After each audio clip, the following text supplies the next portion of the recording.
Hey guys, welcome back. It's late here, and we're returning with Charlie Bone and the Blue Boa, Chapter 10, The Wand. Again, I don't want to get too far deep into these speeches, but just want to thank you guys again for really requesting this and making sure that I get all the messages about it so that we can come back to it. So if you guys really want to see more, you know what to do.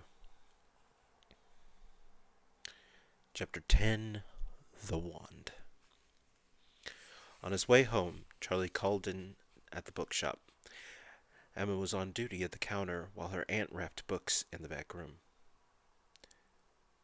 "Tell Miss Ingledew that my uncle's home," said Charlie, "but he's not very well." "What's the matter with him?" asked Emma. "It's hard to explain, but it's scary, Em. I'm afraid he might not get better. Ever." "Why?" asked Emma with a worried frown. "How did it happen? Is it a mystery bug or something?" "Can't really say. Gotta go now, Em." There was a bit of trouble before I left. Charlie hurried off, leaving Emma looking baffled. There was a not quite peaceful silence inside number 9.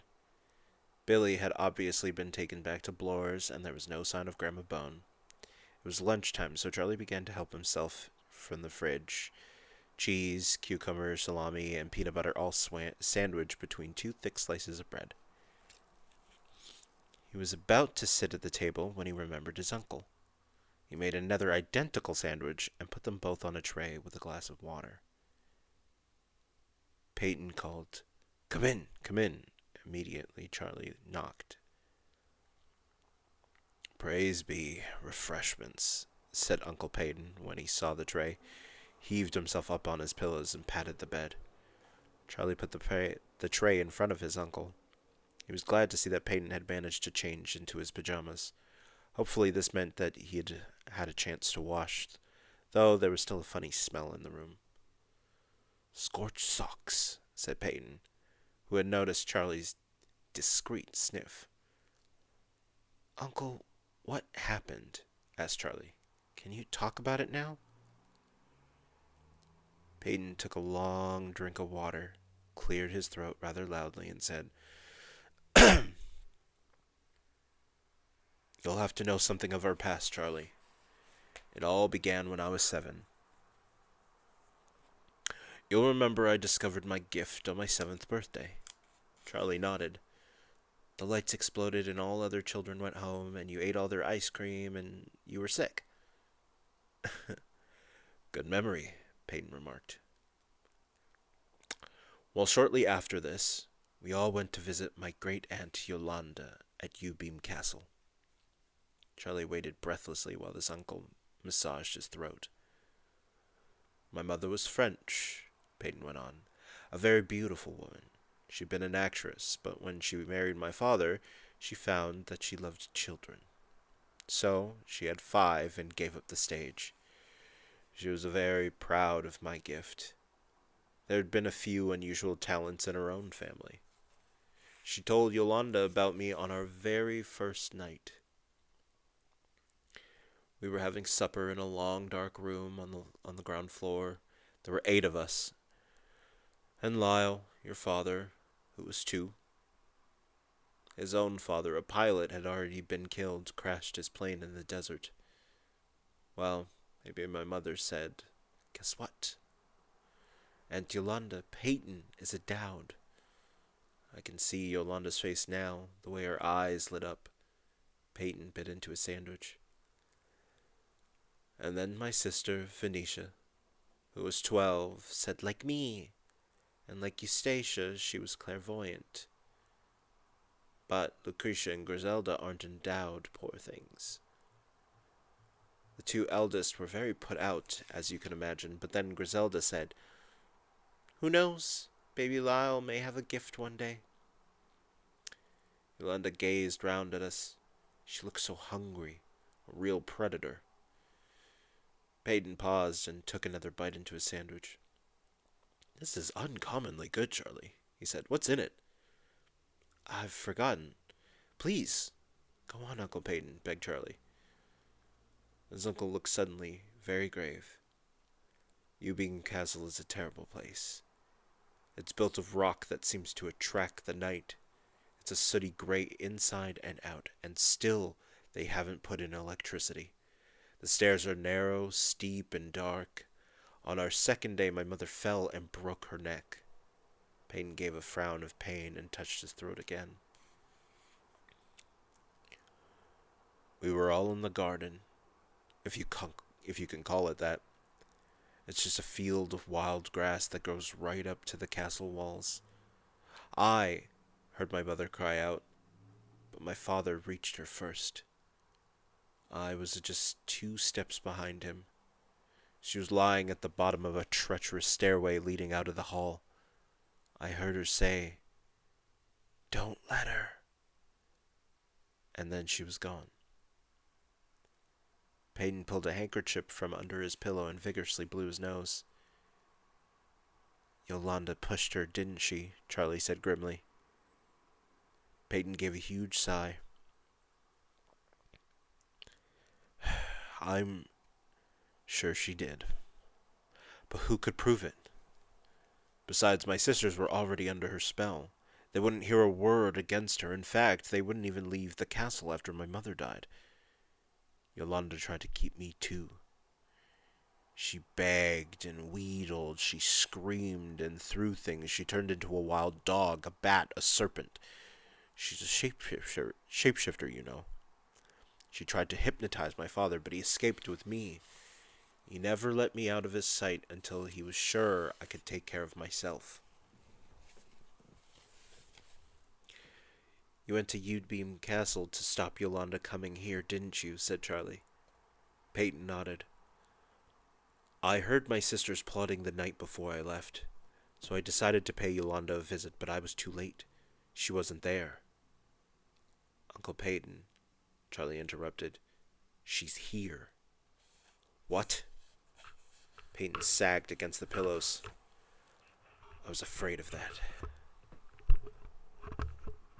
"Is she... what shape has she taken?" "She's a girl. Quite a pretty one. But her eyes keep changing, as if they can't remember what color they're supposed to be. I knew right away there was something wrong. She's living with the aunts in Darkly Wind." "Why hasn't she come here, Uncle, after all this time?" "I only caught snatches of what my sister's conversation," said Peyton. "I was in the kitchen having a midnight snack when they arrived. I don't care for their chatter, so I hid in the larder. Very undignified, but luckily they only had a cup of tea." They discussed Yolanda and then moved off into the sitting room. From what I could gather, Yolanda was called in to help the old man Ezekiel in some nefarious plan to disappear.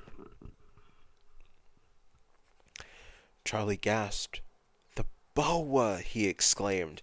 "Ezekiel's got a blue boa that can make things invisible. He's done it to a boy called Ollie Sparks."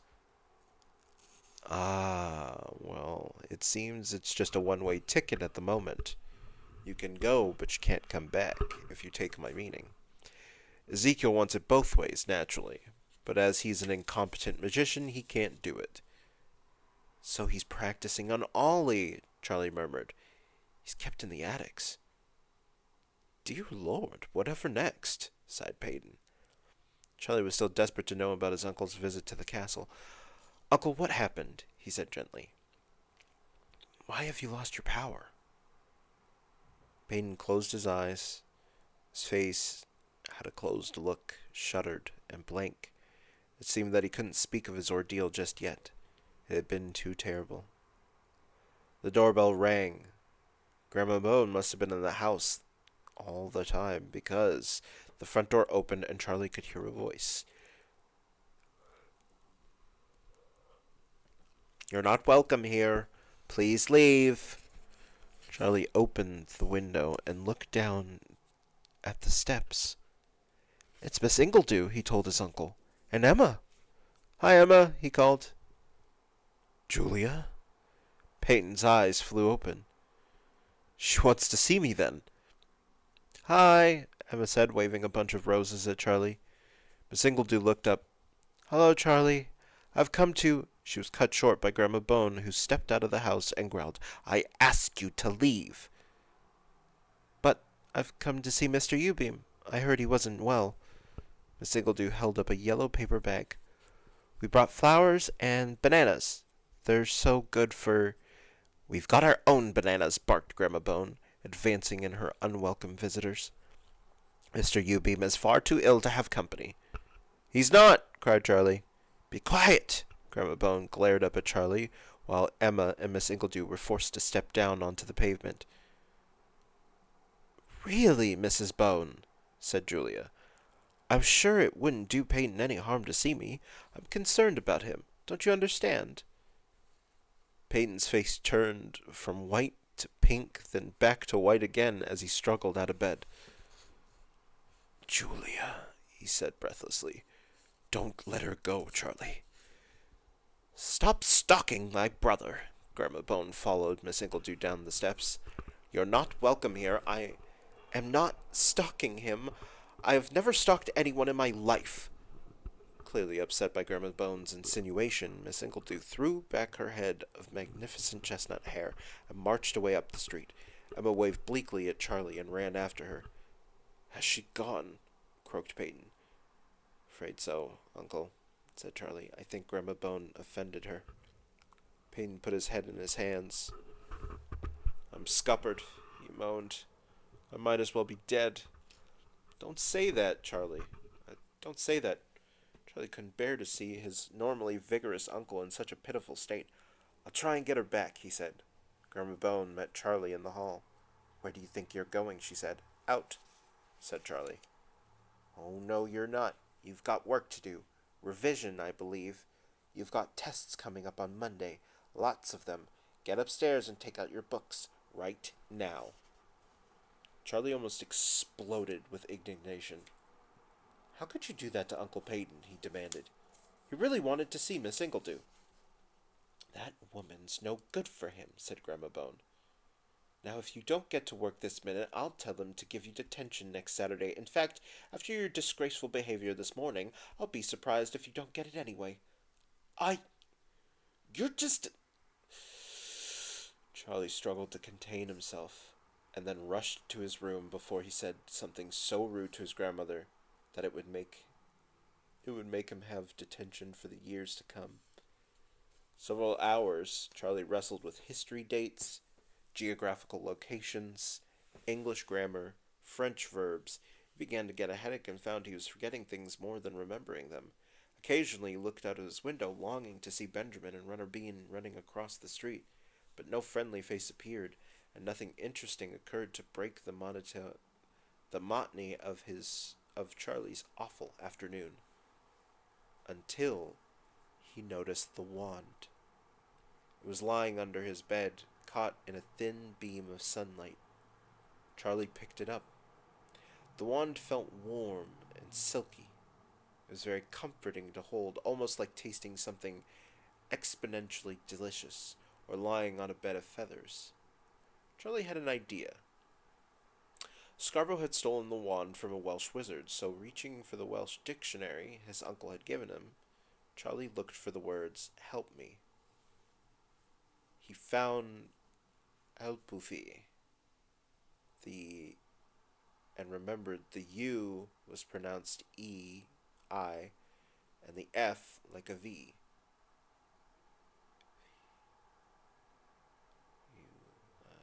Help BV,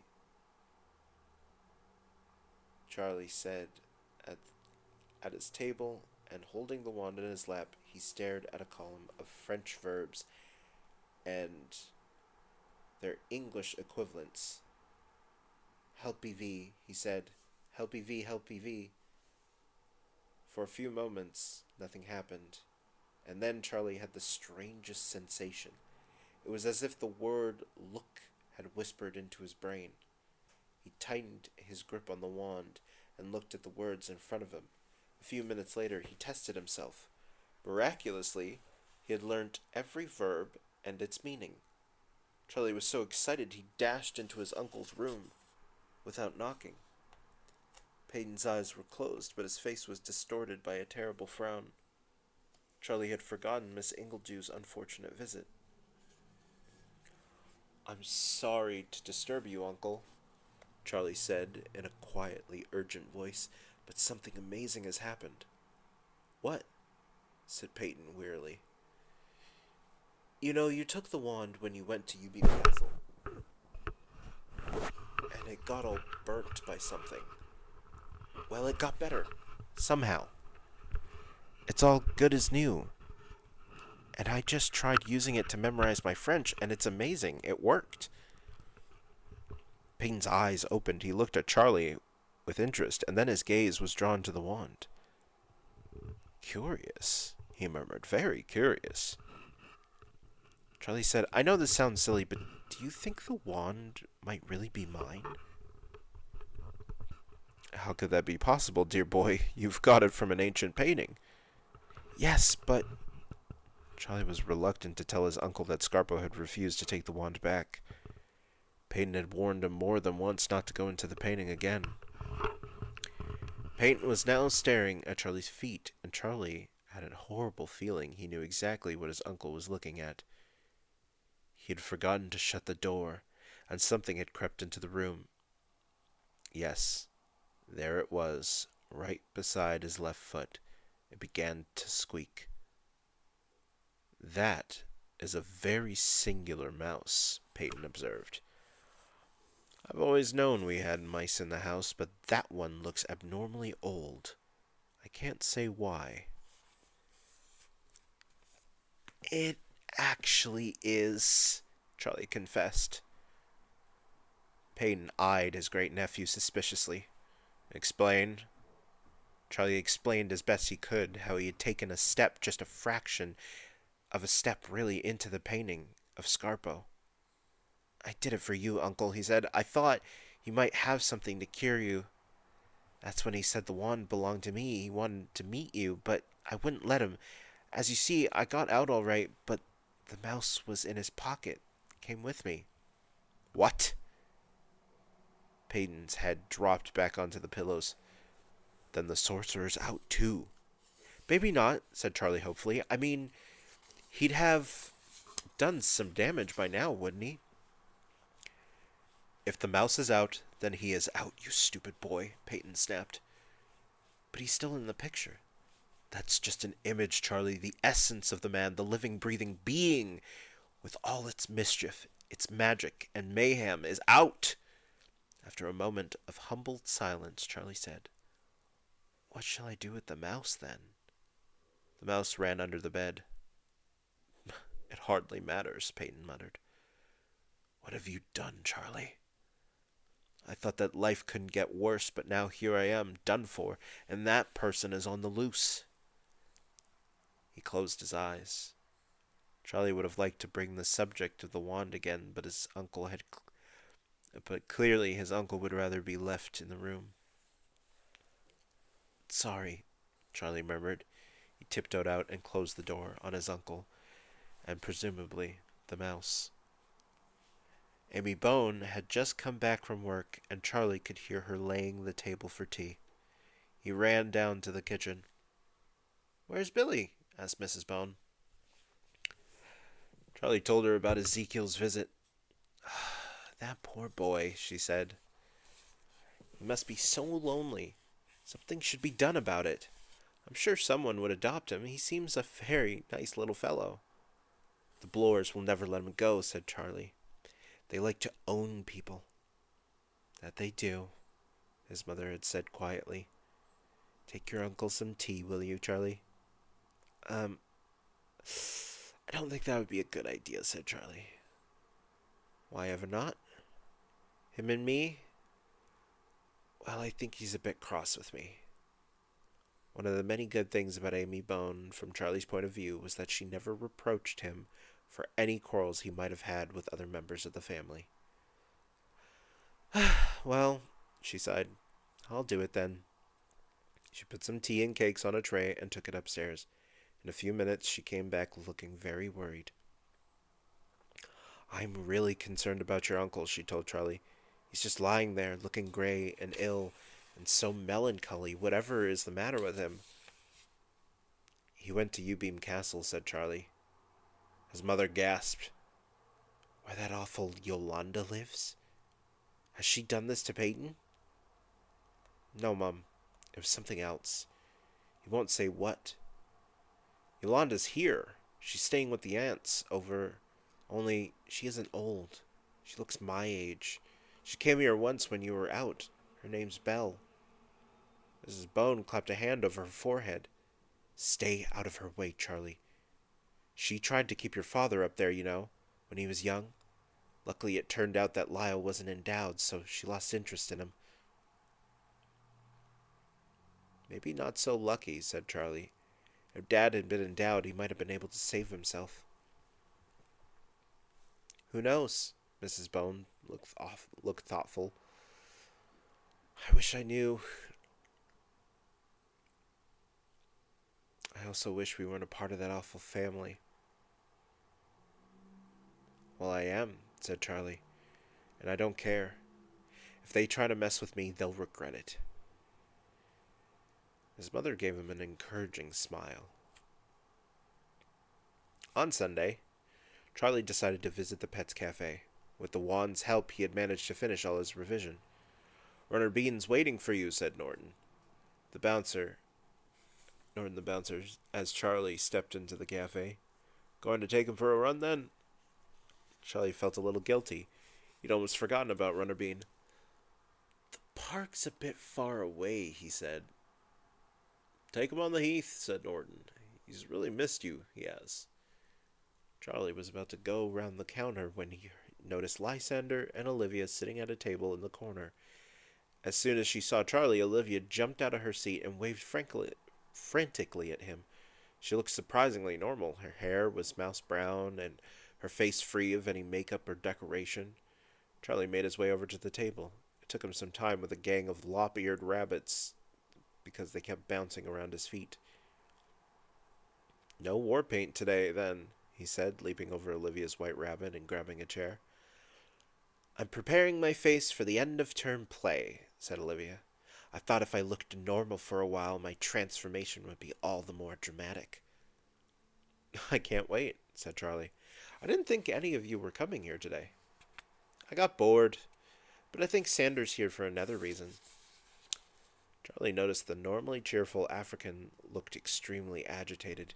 He kept darting wild, anxious glances around the room, and his gray parrot Homer fluttered his head from his shoulder and back again every time he moved. Where's Tancred?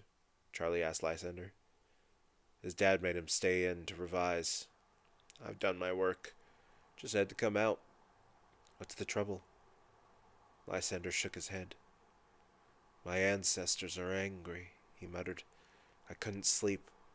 All night I heard their drums in my head with their loud voices, their furious wailing. All at once Homer cried out, Catastrophe! Catastrophe! He knows when things are wrong, said Lysander. He feels their rage through me. Why don't they tell you what's upsetting them? Asked Olivia. Lysander frowned at her. I have to find out myself, he said. Lysander's spirit ancestors were very powerful. They were more than ghosts. Charlie had seen their strong brown hands, their spears and shields. More than once they had helped to save him. If they were angry, then it was for a very good reason. Let's go for a walk, Charlie suggested, hoping fresh air would clear Lysander's head. Good idea, said Olivia, scooping up her rabbit. Charlie was about to go fetch Runner Bean when Mr. Onimus appeared with the dog. Runner Bean rushed up to Charlie while cats and rabbits scattered in all directions. Oh, he has definitely missed you, Charlie, said Mr. Onimus as the big dog leapt up and began licking Charlie's face and hair. And is that rat okay? Asked Charlie. Right as rain, said the little man. Very popular with Mrs. Onimus, and the flames adore him. How unusual, Olivia remarked. I mean, cats liking a rat? They're unusual, miss, said Mr. Onimus solemnly. Off you go now, Charlie. Give that dog a nice long run. My legs can't keep up with him.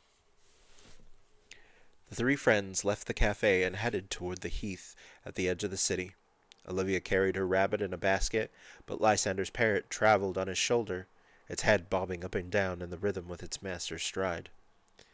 When they reached the heath, Charlie let Runner Bean off the lead, and he tore across the grass, barking joyfully. Homer the parrot left Lysander's shoulder and flew over the dog's head, crying, "What to do? Dog ahoy!" "Ship ahoy, if you don't mind," called Olivia. "He's confused," said Lysander. "I'd say he lost the plot," said Olivia, giggling.